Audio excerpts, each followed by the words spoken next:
Bismillahirrahmanirrahim. Alhamdulillahi rabbil alamin. Wa bihi nasta'in ala umur dunya waddin. Nastaghfiruhu wa nastahdihi wa natubu ilaihi wa natawakkalu alaihi. Wa na'udzu bihi min shururi anfusina wa min sayyiati a'malina. Man yahdihillahu fala mudilla lahu wa huwal muhtad.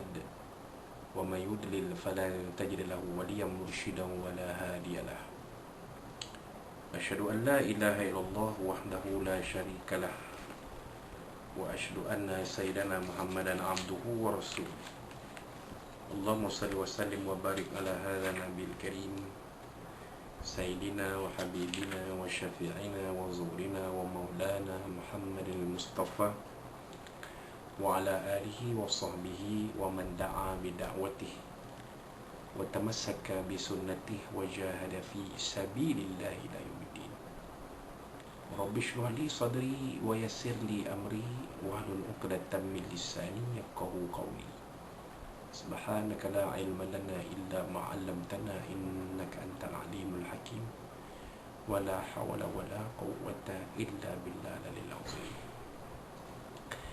اللهم افتح علينا حكمتك وانشر علينا من خزائن رحمتك يا أرحم الراحمين اللهم أرنا الحق حقا وارزقنا اتباعه وأرنا الباطل باطلا وارزقنا اجتنابه قال الله سبحانه وتعالى في كتاب العزيز أعوذ بالله من الشيطان الرجيم بسم الله الرحمن الرحيم ألم تر كيف فعل ربك بأصحاب الفيل ألم يجعل كيدهم في تضليل وأرسل عليهم طيرا أبابيل ترميهم بحجارة من سجيل فجعلهم كعصف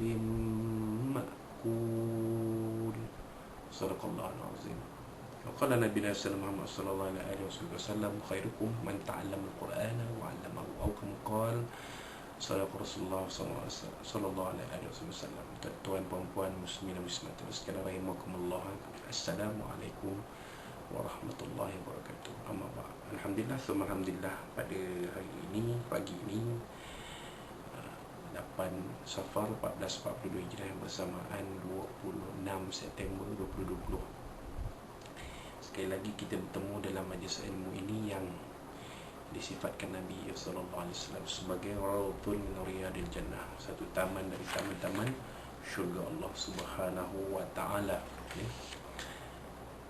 yang mana dikurniakan kepada kita barakat rahmah dari Allah Subhanahu wa taala, turun oleh para malaikat, dikurniakan kepada kita ketenangan, sakinah, ketenangan, dan dikurniakan kita kenyamanan pada sebaik-baiknya dari Allah Subhanahu wa taala, insyaallah.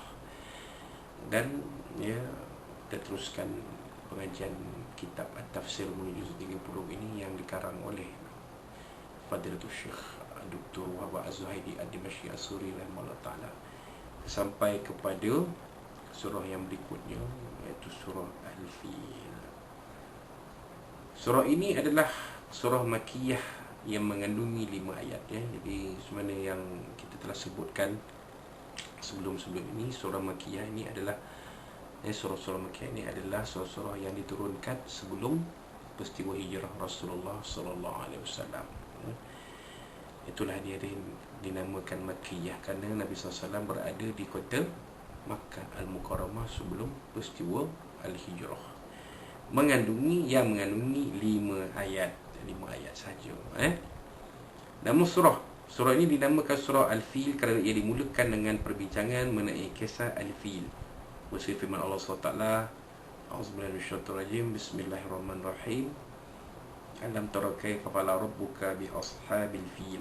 Tidakkah kamu tahu bagaimana Tuhanmu telah melakukan kepada angkatan tentera bergajah?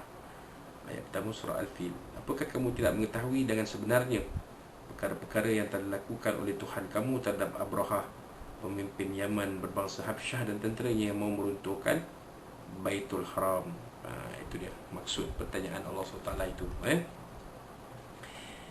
Kaitan surah dengan surah sebelumnya, dalam surah Al-Humazah yang lalu, Allah SWT menyebutkan perihal keadaan mengumpat dan pencela. Pengumpat dan pencela yang mengumpul harta kekayaan dan terpegun dengan kekayaannya. Allah menjelaskan bahawa harta tidak berguna langsung di sisinya. Khususnya dalam surah ini Allah SWT mengemukakan bukti mengenai perkara tersebut dengan menampilkan kisah tentera bergajah yang lebih gagah dari orang kafir Quraisy. Mereka lebih banyak harta dan lebih sombong lagi. Tapi Allah binasakan mereka dengan burung yang paling kecil dan lemah.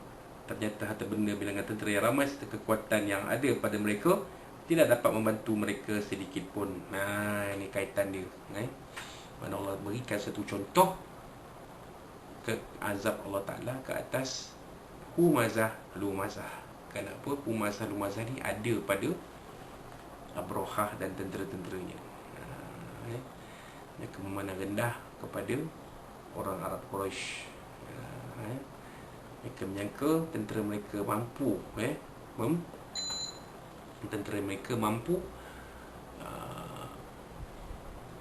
membinasakan Kaabah. Tetapi apabila azab Allah itu turun, satu apa pun tidak dapat membantu mereka, malah mereka mati dalam keadaan yang mengaibkan dan mengerikan. Kandungan surah Makkiyah ini memfokuskan perbincangan tentang kisah tentera bergajah yang bergantung kepada kekuatan harta benda dan bala tentera diyakini tidak akan kalah. Kalau bahasa Inggeris katanya konon-kononnya invincible lah. Kemudian Allah Ta'ala menghancurkan mereka bersemuanya semasa mereka ingin meruntuhkan Kaabah dengan menggugurkan batu-batu kerikil yang terselit di kaki-kaki burung yang kecil, lalu menimpa mereka. Ini menyebabkan mereka menjadi seperti daun-daun yang dimakan ulat, iaitu seperti sisa-sisa tanaman yang telah dituai dan dimakan oleh binatang dan diterbangkan oleh angin mata-mata. Begitulah. Jadi kita lihat sejarah ringkas tentera bergajah. Jadi saya baca kan, tak perlu pada huraian lanjutlah, kerana apa yang ditulis ini sudah menceritakan semuanya. Di negeri Yaman sebelum Ash'amah An-Najashi, ini Raja Habsyah, ada seorang ketua bernama Abrahah bin Sabbah Al-Ashram, nenek kepada An-Najashi yang sempat hidup pada zaman Rasulullah SAW. Beliau telah membina sebuah gereja yang besar dan diberi nama Al-Qulais bagi menarik minat masyarakat Arab supaya berkunjung ke sana untuk melakukan ibadah haji. Seorang lelaki dari Bani Kinanah bangun malam dan membuang air besar di dalamnya. Perbuatan ini telah menimbulkan kemurkaan raja berkenaan. Dia bersumpah untuk meruntuhkan Kaabah di Mekah. Dengan mengeksploitasi peristiwa ini, beliau sebenarnya ingin menakluk Mekah dan menghubungkan Yaman dengan negeri Syam, di samping untuk memperluaskan impaya Nasraninya. Beliau menyediakan bala tentera yang besar dibersertai dengan gajah yang banyak. Ada yang menyatakan bilangan gajah tersebut sebanyak 12 ekor. Namun pendapat lain mengatakan 1,000 ekor.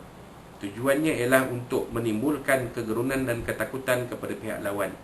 Mereka mara hingga sampai ke Al-Mughammas, satu tempat yang hampir dengan Mekah. Dari sana beliau menghantar utusan kepada penduduk Mekah dengan menyatakan bahawa kedatangan mereka bukan untuk berperang, sebaliknya untuk meruntuhkan Kaabah. Masyarakat ke Mekah menjadi gempar dan terkejut, lalu timbul semangat untuk memerangi mereka. Namun mereka mendapati tidak mampu untuk menentang tentera Abrahah. Mereka berlindung di bukit dan menanti dengan penuh debar apa yang akan terjadi, tetapi tetap yakin bahawa rumah itu ada penjaga yang pasti menjaganya dengan rapi. Setelah tentera bergajah tersebut menghampiri kota Mekah, Abrahah memerintahkan supaya dirampas harta penduduk Arab. Antaranya unta Abdul Muttalib bin Hashim datuk kepada Rasulullah SAW sebanyak 200 ekor. Abrahah turut mengutus Hunatah Al-Humairi ke Mekah dan mengarahkan supaya pemuka Quraisy datang menghadap dan memberitahu kepadanya bahawa kedatangan Abrahah bukan untuk memerangi mereka, tetapi meminta supaya baginda tidak dihalang daripada meruntuhkan Baitullah. Setelah diberitahu oleh masyarakat setempat, Hunatah datang bertemu dengan Abdul Muttalib bin Hashim dan menyampaikan kepadanya pesanan Abrahah. Abdul Muttalib menjawab, "Demi Allah, kami tidak mahu memeranginya dan kami tidak mempunyai kekuatan untuk melakukannya. Namun ini adalah Baitullah dan yang suci, rumah Allah binaan Nabi Ibrahim. Sekiranya Allah mempertahankan rumah itu dari serangan, maka rumah itu adalah rumahnya. Dan jika dia membiarkan saja rumah itu ini diruntuhkan, maka itu adalah urusannya dengan rumah itu. Demi Allah, kami tidak ada daya mempertahankannya. Unatah berkata kepadanya, marilah bersamaku berjumpa dengannya. Lalu dia pergi bersama Hunatah. Apabila Abraha melihat Abdul Muttalib, dia terus memuliakannya. Abdul Muttalib adalah seorang lelaki yang bertubuh tegap dan menarik perawakannya. Abraha pun turun dari singgasananya lalu menjemput Abdul Muttalib duduk di atas hamparan permaidani dan bertanya kepada beliau tentang hajatnya. Abdul Muttalib menjawab, hajatku ialah supaya tuan hamba dapat mengembalikan semula 200 ekor unta yang telah dirampas daripadaku. Abraha terkejut seraya berkata, adakah kamu hanya menuntut 200 ekor unta yang dirampas daripada kamu dan membiarkan sebuah rumah yang melambangkan agama kamu dan agama datuk nenek kamu, sedangkan aku datang untuk meruntuhnya, tetapi kamu tidak bercakap apa-apa tentangnya? Abdul Muttalib berkata, sesungguhnya aku hanya penjaga unta dan rumah itu ada penjaga yang akan menjaganya daripada tuan hamba. Abraha menjawab, sesungguhnya dia tidak dapat menghalangku. Abdul Muttalib berkata, terpulanglah pada tuan hamba. Tuan hamba bebas melakukan apa saja. Sebelum ini Abdul Muttalib dan pemuka Arab yang bersamanya telah menawarkan kepada Abraha 1/3 harta Tihamah, iaitu negeri yang berada di utara Mekah, supaya baginda menarik balik rancangan hendak merobohkan Baitullah. Tetapi tawaran itu ditolak Abraha. Abraha mengembalikan semula unta-unta Abdul Muttalib yang dirampas. Kemudian Abdul Muttalib kembali ke rumah dan datang semula ke pintu Baitullah bersama-sama dengan beberapa orang Quraisy. Lalu terus berpegang pada besi penyelak pintu Kaabah sambil berdoa meminta pertolongan pada Allah supaya terselamat daripada ancaman Abraha dan tenteranya. Tentara Abraha terus mara ke arah Baitullah dan masuki kota Mekah. Bersama dengan gajah-gajah tersebut, seekor daripadanya bernama Mahmud. Apabila mereka hadapkan gajah-gajah tersebut ke arah Baitullah, gajah-gajah itu duduk dan tidak mau bergerak. Tapi apabila mereka menghala ke arah Yaman atau ke arah lain, gajah itu segera mengikut. Pada hari berikutnya, ketika Abdul Muttalib berdoa dan kemudian beliau berpaling yang melihat ke belakang, tiba-tiba dia melihat burung dari arah Yaman, yang dari arah laut. Lalu dia berkata, demi Allah, sesungguhnya ia adalah burung yang amat ganjil, tidak terdapat di Najd dan juga Tihamah. Setiap ekor burung membawa bersamanya batu-batu kecil di paruh dan di kaki. Dilontarnya batu-batu tersebut, sesiapa yang terkena akan binasa. Bila keadaan itu, bala tentera melarikan diri. Para tentera melarikan diri ke Yaman. Malangnya mereka berguguran mati sepanjang perjalanan. Abraha terkena lontaran batu tersebut, menyebabkan jari jemarinya mula gugur satu demi satu. Dagingnya jatuh berguguran. Bila sampai di Sana'a, beliau mati dalam keadaan yang amat dahsyat. Kekalahan ini memberi kesan yang amat besar dalam sejarah dan di kalangan masyarakat Arab. Mereka semakin mengkagumi orang-orang Quraisy. Mereka berkata, orang-orang Quraisy adalah golongan yang dikasihi oleh Allah, di mana Allah berperang untuk mempertahankan mereka dan mereka juga diselamatkan daripada musuh. Antara itu bertambahlah penghormatan mereka kepada Baitullah. Mereka semakin meyakini keistimewaan di sisi Allah. Dengan peristiwa besar ini, ternyata Allah memuliakan rumah tersebut dan mengangkat martabatnya. Allah juga mahu menjadikan masyarakat Arab bersedia untuk membawa risalah Islam ke seluruh dunia. Peristiwa bersejarah yang amat penting tersebut berlaku pada tahun kelahiran Rasulullah SAW 570 Masihi, di mana tempoh di antara tahun gajah dan putusan Rasulullah SAW ialah selama 40 tahun. Namun masih terdapat penduduk Mekah yang menyaksikan peristiwa tersebut yang dapat meriwayatkannya secara mutawatir. Ia merupakan irhaus, isyarat awal bagi pengangkatan baginda sebagai Rasulullah SAW. Ini dia tuan-tuan, sedikit sejarah ringkas tentera gajah ini yang saya telah ceritakan, telah bacakan pada tuan-tuan dan puan-puan. Agak panjang juga, jadi kalau kita urai lagi panjang lah. Jadi cerita-cerita ini pun semua kita sudah ketahui dalam bila kita membicarakan tentang kisah-kisah para nabi dan rasul. Baik tuan-tuan, kemudian kita teruskan di mana biasa. Setelah selesai pengenalan ini, kita teruskan dengan perbincangan berkaitan dengan hukum hakam, tajwid dan terjemahan harfiah. Bismillahirrahmanirrahim. Alam tara kaifa qala rabbuka bi ashabil fil. Alam tara, mimati bertemu dengan huruf ta, hukumnya izhar syafawi, menyetikan bunyi mimati bertemu dengan huruf ta tanpa dengung. Alam tara, ra dibaca tebal kembali atas, ra tafkhim, ya.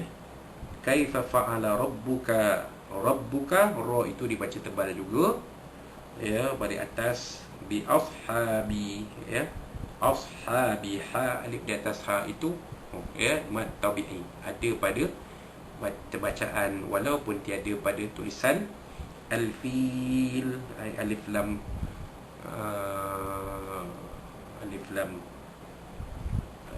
sukun, alif lam qamariyah, fil, ya. Kalau kita wakafkan jadilah dia mad arid disukun, ya, dibaca 2, 4, panjang 2, 4 atau 6 harakat, ya. Kalau sambung fa ya bawah fi itu mad asli, ya. Ayat yang kedua, alam yaj'al kaidahum fi tadlil. Alam yaj'al, mim mati bertemu dengan ya, juga izhar syafawi, ya, menyatakan mim mati bertemu dengan huruf ya. Yaj'al, ya, jim sukun itu di tengah kalimah dia dibaca qalqalah surah, ya, dilantun dengan bunyi sedikit saja. Yaj'al kaidahum fi, kaidahum fi, mim mati jumpa dengan fa, hukum dia izhar syafawi juga, ya. Mim mati itu dizahir, dinyatakan bunyinya bertemu huruf fa. Fi tadlil, fi fa ya bawah fi mad asli, tadlil sama juga macam sebelumnya, fil juga, iaitu bila kita wakafkan jadilah dia mad arid disukun, dibaca panjang 2, 4 atau 6 harakat. Kalau kita sambung, kita wasalkan, ya, lam ya bawah li mad asli, lil itu lam 2 bawah lil ya, bertemu dengan huruf wa pada wa arsala ayat berikutnya, jadi dia idgham ma'al gunnah. Ayat yang ketiga, wa arsala alaihim tayran ababil, wa arsala, arsala, ya, ra sukun itu dibaca tebal. Kenapa? Huruf sebelumnya hamzah itu baik atas. Arsala alaihim tayran, him tayran, mim mati jumpa dengan ta, izhar syafawi, ya, menyatakan mim mati bertemu huruf ta. Tayran, ran, ya, ra itu balik atas dibaca tebal, tafkhim. Ran ababil, ra 2 di atas ran bertemu dengan hamzah pada ababil, ya, izhar halqi, ya, tanwin bertemu dengan hamzah, ya, jadi tanwin itu dinyatakan bunyi tanpa dengung. Ran ababil, ababil balik di atas ba, ya, asli bil. Kalau wakaf jadi ma'arif disukun 2, 4 atau 6 harakat panjang bacaannya. Kalau kita wasal, baya bawah bi itu mad asli. Kemudian ayat yang keempat, tarmihim bihijaratin min sijil, tarmihim, tarmihim, ya, ra sukun itu dibaca tebal kerana huruf sebelumnya huruf ta balik ke atas. Mihim, mimnya bawah mi, mad asli, him bihijarah, mim mati jumpa ba, apa hukumnya? Ikhfa syafawi. Ini bunyikan bunyi mim mati yang bertemu dengan huruf ba.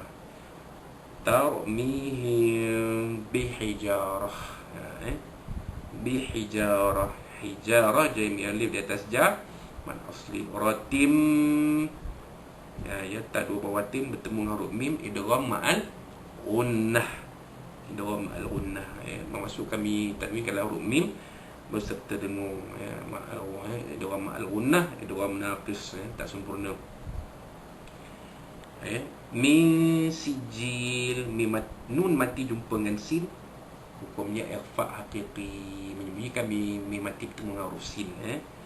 Sijil, kalau kita wakafkan jadilah ma'arif disukun, apa dia, baca panjang 2, 4, 6 harakat, 2, 4 atau 6, 2 atau 4 atau 6 harakat. Kalau kita sambung wasal, sijilin, sijilin, jim ya bawah ji, ma asli lin, tanwin alam 2 bawah lin itu bertemu dengan huruf fa pada faja'ala, jadi ikhfa haqiqi. Ayat yang kelima, faja'alahum ka'asfin, ya, faja'alahum ka, hum ka, ya, mim mati jumpa kaf, ya, izhar syafawi, menyatakan mim mati bertemu huruf mukaf. Ka'asfim, ka'asfim, fa ya bawah fin bertemu dengan huruf mim, hukum dia idgham ma'al gunnah, masukkan bunyi tanwin ke dalam huruf mim. Fim ma'kul. Ma'kul. Ya, kalau waqaf jadilah dia ma'arid lis sukun. Kita baca panjang 2, 4 atau 6 harakat. Wallahu a'lam. Itu adalah hukum makam tajwidnya. Bagaimana dengan terjemahan harfiah? Terlihat terjemahan harfiah. Bismillahirrahmanirrahim. Alam tara kaifa fa'ala rabbuka bi ashabil fil. Adakah lam tidak tara kamu wahai Muhammad melihat kaifa bagaimana fa'ala telah diperbuat rabbuka Tuhanmu ini Allah SWT bi ashabi terhadap pemilik al-fil gajah yang ni yang nak meruntuhkan Kaabah. Ayat yang kedua, alam yaj'al kaidahum fi tadlil. Alam, adakah tidak yaj'al dia ini Allah Taala jadikan kaidahum tu daya mereka ni Abraha dan tentera itu fi dalam ini keadaan tadlil, sia-sia. Ayat yang ketiga, wa arsala alaihim tayran ababil, dan arsala dia ini Allah Taala mengirimkan alaihim ke atas mereka Abraha dan tentera itu tayran burung ababil, sejenis burung namanya ababil. Sini diterjemahkan sebagai berduyun-duyun. Banyak burung tu beribu ekor, jadi berduyun-duyun keadaan mereka. Tapi namanya dalam kitab tafsir disebut namanya ialah ababil. Burung itu namanya ababil. Ayat yang keempat, tarmihim, melempari mereka. Burung-burung tayran ini tarmihim, melempari mereka. Mereka itu tentera Abraha dan tentera-tenteranya itu. Tarmihim. Kenapa diguna fi'il muannas dan singular? Kerana burung-burung ini kalau disebutkan burung-burung ini dalam bahasa Arab disebut sebagai muannas. Bila banyaknya jadi muannas. Tuyur jadi muannas, jadi digunakan muannas dan singular. Bukan bermakna burung seekor tapi banyak ekor. Semua kaedah bahasa Arab begitu. Bihijaratin, dengan batu. Bihijaratin, dengan batu min, dari sijil, tanah yang keras. Ada setengah-setengah kitab tafsir mengatakan sijil ini adalah salah satu nama neraka sijil. Batu-batu itu datang dari neraka sebenarnya. Pasal tu bila kena pada Abraha dan tenteranya, mati habis semua mereka. Ataupun mereka ni cedera parah dan akhirnya mati juga. Ada ayat yang kelima, faja'alahum, lalu ia Allah Ta'ala jadikan mereka ka'asfim, seperti daun kayu, ma'kul, yang dimakan ulat, ini ulat-ulat. Wallahu a'lam. Itu dia terjemahan harfiah. InsyaAllah. Jadi kita sambung selepas ini. Bertemu kita kembali pada muka surat 411, tajuknya kisah tentera bergajah. Allah SWT berfirman, Bismillahirrahmanirrahim. Alam tara kaifa fa'ala rabbuka bi ashabil fil. Pertama, tidakkah kamu tahu bagaimana Tuhanmu telah lakukan kepada angkatan tentera bergajah? Alam yaj'al kaidahum fi tadlil. Kedua, bukankah Tuhanmu telah menjadikan rancangan jahat mereka dalam keadaan yang merugi dan memusnahkan mereka? Wa arsala alaihim tayran ababil. Ketiga, dan dia telah menghantarkan pada mereka rombongan burung berpasukan. Tarmihim bihijaratin min sijil. Keempat, yang melantar mereka dengan batu-batu dari sejenis tanah yang dibakar keras. Faja'alahum ka'asfim ma'kul. Surah Azim. Yang kelima, lalu dia menjadikan mereka hancur berkecai seperti daun kayu yang dimakan ulat. Surah Azim. Baik. Tafsir dan ulasan firman Allah SWT mafhumnya, Bismillahirrahmanirrahim. Alam tara kaifa fa'ala rabbuka bi ashabil fil. Tidakkah kamu tahu bagaimana Tuhanmu telah melakukan pada angkatan tentera bergajah? Ayat 1 surah Al-Fil.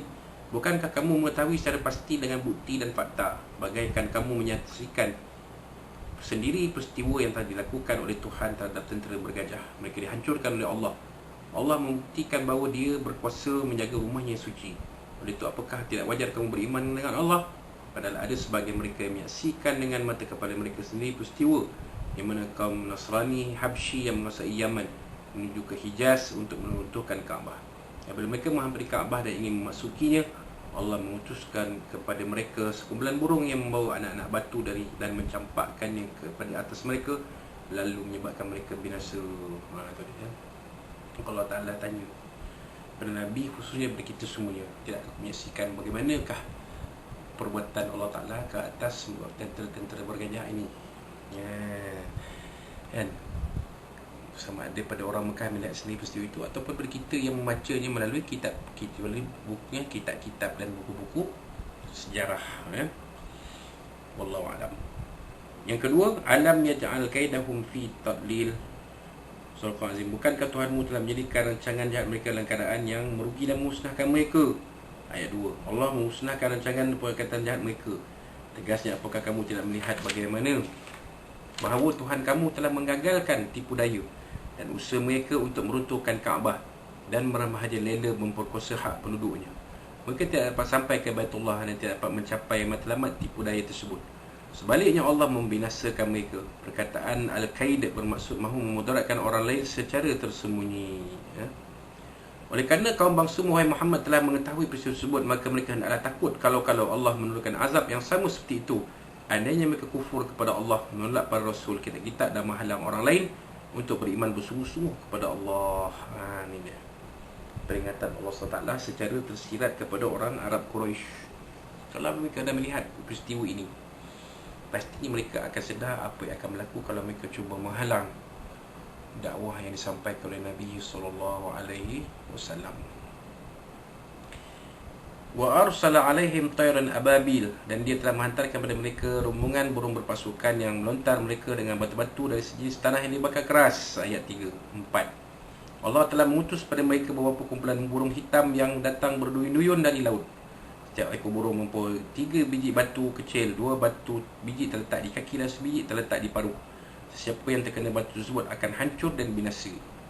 Batu itu bersaiz kecil yang terjadi daripada tanah yang keras, bersaiz kecil seperti kacang putih, yang hamsah, lebih besar daripada kacang dal, adas. Sesiapa yang terkena sebahagian daripada batu tersebut menyebabkan timbul ketumbuhan di tubuh mereka seperti penyakit cacar dan campak yang menyebabkan mereka meninggal dunia. Ini dia, bahaya. Inilah yang dikatakan weapon of mass destruction. Maka pakar-pakar ketenteraan dan persenjataan mengambil pengajaran dari cerita ini, maknanya mereka mencipta pula senjata-senjata yang boleh membawa kemusnahan besar seperti bom kluster. Bom kluster ni bila dia jatuh, dia bukan kat situ, dia berebak besar. Mereka mengambil pengajaran daripada kisah burung ababil ni. Wallahu a'lam. Faja'alahum ka'asfim ma'kul. Surah Azim dan mafhumnya. Lalu dia menjadikan mereka hancur berkecai seperti daun-daun kayu yang dimakan ulat. Ayat 5 surah Al-Fil. Mereka menjadi seperti sisa daun yang dimakan ulat. Akhirnya mereka semua dimusnahkan oleh gejala berkenaan. Imam Al-Bukhari meriwayatkan lama Attala Rasulullah SAW Yawm Al-Hudaybiyah ala thunay, ala thunayyah allati tuhbitu bihi ala Quraisy. Kita Rasulullah SAW sampai ke kedaran Thaniyah, ala Thaniyah, dalam perang Al-Hudaybiyah. Dan lepas dapat persiapan baginda berkhemah menghadapi tentera Quraisy.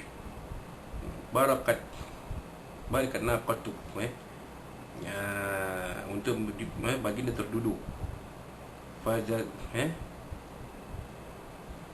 Fazajaruha, boleh diherdik supaya bangun. Fa'ahallat, untuk tersebut enggan bangun. Faqalu khalat al-qaswa, sama berkata untuk qaswa ini mula buang tebiat, ai hazinat. Faqala Rasulullah SAW ma khalatit al-qaswa, Rasulullah SAW jawab bukan buang tebiat. Wa ma dzaka laha bi khuluq, tapi digalang oleh yang pernah menggalang gajah pada masa dahulu. Walakin hubbuha habisul fil, kemudian beliau tapi ia digalang oleh yang pernah menggalang gajah pada masa dahulu. Thumma qala, kemudian Nabi SAW bersabda, wallazi nafsi biyadihi, demi Allah yang menyangkut dalam genggamannya, la yas'aluni al-yawma khuttatun ya'zimuna fiha hurmatullahi illa ahabbathum ilaih. ilaiha. Apa dia tuan-tuan? Kalau orang Quraisy mengajukan satu kereta senjata di mana mereka bersedia menghormati syiar suci Allah, pasti akan ku terima cadangan itu. Thumma zajaraha, kemudian baginda menghardik unta kosong supaya bangun. Faqamat, selalu untuk itu pun bangun. Apa pengajaran tempat sini? Unta tu unta Nabi SAW. Sahabat suruh bangun pun dia tak mahu. Yang boleh suruh dia bangun tuan dia je. Itu pengajaran yang kita dapat di situ, tabiat haiwan. Tapi inilah dia. Ini kisah yang berlaku ketika itu.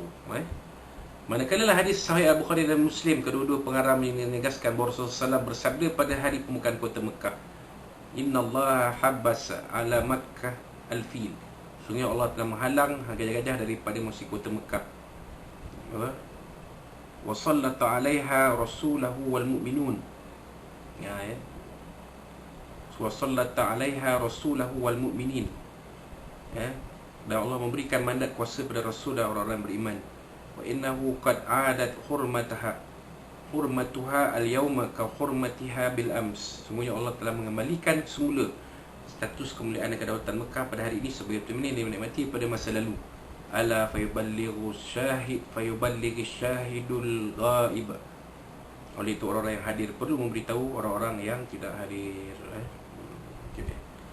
Maka akhir sekali peneman Yahuda dan Wakam dari ayat teratas dapat dirumuskan beberapa perkara berikut. Pertama, walaupun fokus ayat ini ditujukan pada Nabi, tapi sebenarnya ia ditujukan juga pada semua orang secara umum. Maksudnya, apakah kamu semua tidak melihat apa yang telah aku, yang Allah lakukan pada tentera bergajah? Musa melihat nikmat dan kurnia kami beri kamu, maka mengapakah kamu masih tidak mau beriman? Itu yang pertama sekali. Kedua, kemudian tentang Abraha tersebut membuktikan kekuasaan, keilmuan dan kebiasaan Allah Maha Pencipta. Juga membuktikan kemuliaan Nabi Muhammad SAW, kerana mujizat boleh didahulukan penonjolannya sebelum dari zaman kerasulan Al-Bi'thah. Ini adalah sebagai penguat kepada kerasulan Nabi-Nabi dan pengantar kepada kemunculan Rasul. Sebab itu ada orang yang meriwayatkan bahawa awan-awan mewayangi baginda Nabi Muhammad SAW. Abu Hayyan berkata, terselamatnya Kaabah daripada serangan musuh pada tahun kelahiran baginda sebagai irhas, petanda kepada kenabiannya. Yang mana munculnya burung-burung sebagaimana yang digambarkan adalah di antara benda-benda luar biasa dan mukjizat digunakan pada para Nabi.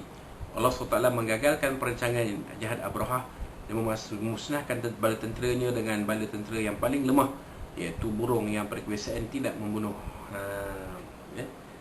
Yang ketiga, peristiwa itu juga menunjukkan penghormatan Allah terhadap Kaabah dan kurnia tersetunya kepada orang-orang Quraisy dengan mempertahankan mereka daripada ancaman musuh. Dan antara itu mereka wajib segera beriman dengan risalah Nabi Muhammad SAW serta beribadah kepada Allah dan mensyukuri nikmatnya.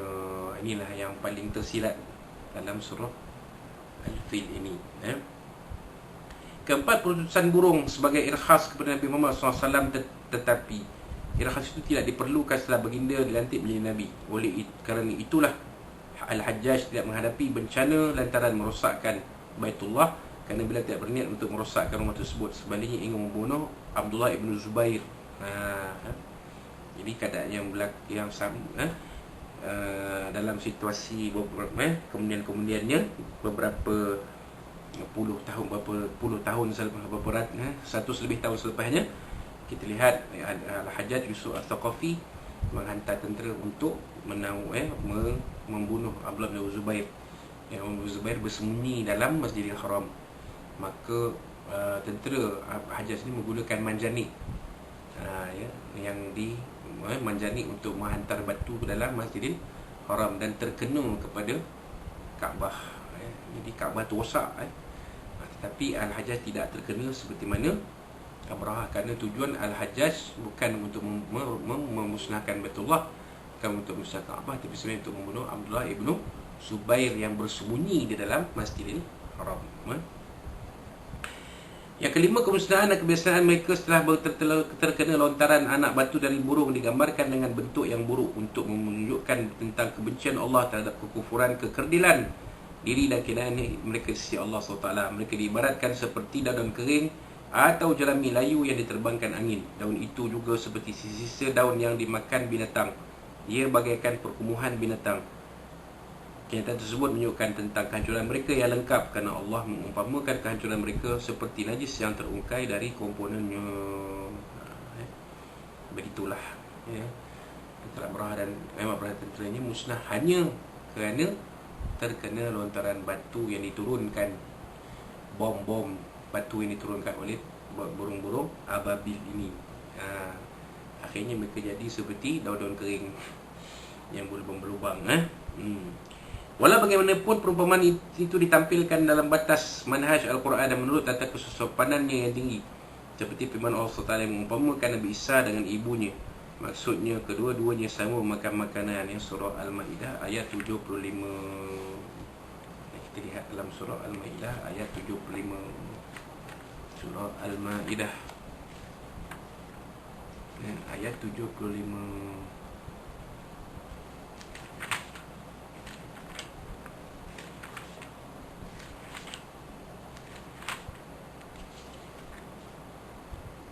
A'udzubillahi minasyaitonir rajim.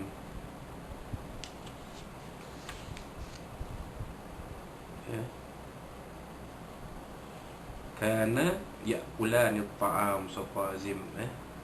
Kedua-dua mereka sama memakan makanan. Wallahu a'lam. Allah mengenakan azab kepada mereka tentera bergajah dan tidak dikenakan kepada kafir Quraisy yang menggantung berhala-berhala di dinding Kaabah. Kerana tujuan tentera bergajah ialah untuk nak meruntuhkannya, dan perbuatan itu adalah suatu pencurban ke atas hak manusia. Sementara meletakkan berhala dalam Kaabah bertujuan untuk mendekatkan diri kepada Allah, walaupun dalam masa yang sama mereka melanggar hak Allah, namun hak manusia diutamakan dalam hal ni dari hak Allah. Itu dia. Ini kenapa Allah Ta'ala kenakan azab pada tentera Abraha, tak kena pada orang Quraisy. Kerana tentera Abraha memimpin tentera ini nak meruntuhkan Kaabah. Sedangkan orang kafir Quraisy itu mereka menjaga Kaabah, tetapi kesalahan mereka ialah meletakkan berhala dalam dan di sekitar Kaabah. Itu dia. Allah bin Mas'ud radhiyallahu anhu berkata, setelah burung menghujani tentera berkenaan dengan anak-anak batu, lalu Allah mengutuskan angin menggesirkan anak batu itu sama sendiri dengan kuat, sehingga siapa jua yang terkena anak batu itu terus binasa. Tiada seorang pun yang terselamat daripadanya kecuali seorang lelaki dari Bani Kindah. Beliau berkata, fa innaha law ra'aiti wa lam tarhi. Sungguh kalau anda melihat tapi anda memang tidak melihat, lada junubul mughammas ma laqina, di dataran al-mughammas apa yang kami alami. Khasyitullah idh qad batha tayran. Saya anda takut pada Allah bila Allah mengutus burung-burung. Wa zilla sahabatan marrat alaina, lantaran awan hitam gelap menyelubungi kami. Wa batat kulluha tad'u bihaqqin, sepanjang malam menghujani kami mengajak pada kebenaran. Ka'annalaha 'alal habsyani dainan, bilangan burung itu terus menghujani orang-orang Habsyah bagaikan menuntut hutang lama. Menurut riwayat, anak-anak batu tersebut tidak menipu semua tentera, tetapi hanya menipu orang-orang tertentu yang dikenaki Allah. Catatan sejarah menyatakan bahawa Abraha pulang ke Yaman bersama beberapa orang tentera yang terselamat. Namun setelah mereka tahu tentang apa yang sebenarnya terjadi seperti yang dilihat, mereka terkejut dan akhirnya mati binasa. Peristiwa tersebut benar-benar menjadi pengajaran dan teladan kepada orang lain. Itu dia. Yang ketujuh, Ibn Ishaq berkata, setelah Allah mempertahankan Mekah daripada ancaman Raja Habsyah, semua masyarakat Arab mula menghormati orang-orang Quraisy dan berkata, mereka adalah orang-orang yang dikasihi oleh Allah. Allah berperang untuk mereka dan mereka diselamatkan daripada ancaman musuh. Itu adalah nikmat Allah yang terbesar yang dikurniakan kepada mereka. Wallahu a'lam. Begitulah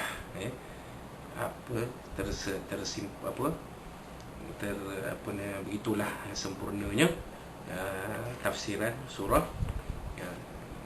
surah Al-Fil, daripada pengenalannya sampai kepada hukum tajwid, terjemahan harfiah, tafsir, ulasan dan perumahan hukum hakam. Mudah-mudahan pengajaran dalam surah Al-Fil ini akan kita masukkan dalam kehidupan kita, untuk kita lihat, kita bawa anak isteri, suami anak kita dalam kehidupan yang baik di dunia sampai ke akhirat, dalam kehidupan di diberkati dan dirahmati Allah SWT. Dan sekiranya dalam kuliah ini ada apa-apa yang mungkin tersilap bahasa, terkasar bicara, tersinggung kata, semoga maaf dari Allah SWT dan Nabi SAW, dari tuan-tuan dan puan-puan sekalian. Bertemu kita pada kuliah yang seterusnya, membicarakan surah Quraisy insya-Allah pada muka surat 417 insya-Allah, izin Allah SWT. kita bertemu lagi. Akhir sekali, kita jaga diri kita, jaga SOP, jagalah keselamatan dan kesihatan diri kita. Mudah-mudahan kita terpelihara di bawah pemeliharaan Allah SWT dari wabak COVID-19 yang berbahaya ini. Wallahu Rasulullah barakallahu fikum, aku lakukan lazat ta'zimni walakum, dan kita akhiri kuliah kita dengan tasbih al-kafarah dan suratul asr. A'udzu billahi minasyaitonir rajim. Bismillahirrahmanirrahim. Alhamdulillah rabbil alamin wa bihi nasta'in wassalatu wassalamu ala asyrafil mursalin wa ala alihi wa Allahumma arham jami'an Allah binazilka fi nuburi alaina wa na'udzubika min syururihim.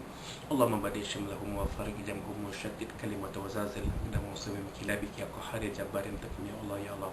Allahumma yamzul kitab wa yamjul sawazim al-azab ilazim wa sallallahu wa fatna bil asasir rahmar rahmin rabbana zayyihim wa sawfa ya rabbana atina fid dunya hasanah fil akhirati hasanah wa qina adzaban rabbana alayka tawakkalna wa ilaika al-masir rabbana taqabbal minna du'ana wa mana wa lafana wa amalana fi hadha al-yawm mubarak min syahri sabran barak innaka samil alim. ثم لنا يا مولانا إنت تمر لنا فيها سمعتنا فيها سماء خضع والحمد لله رب العالمين. تقبل الله منا منكم بنا بكم تقوى كريم بالله التوفيق. السلام عليكم ورحمة الله وبركاته.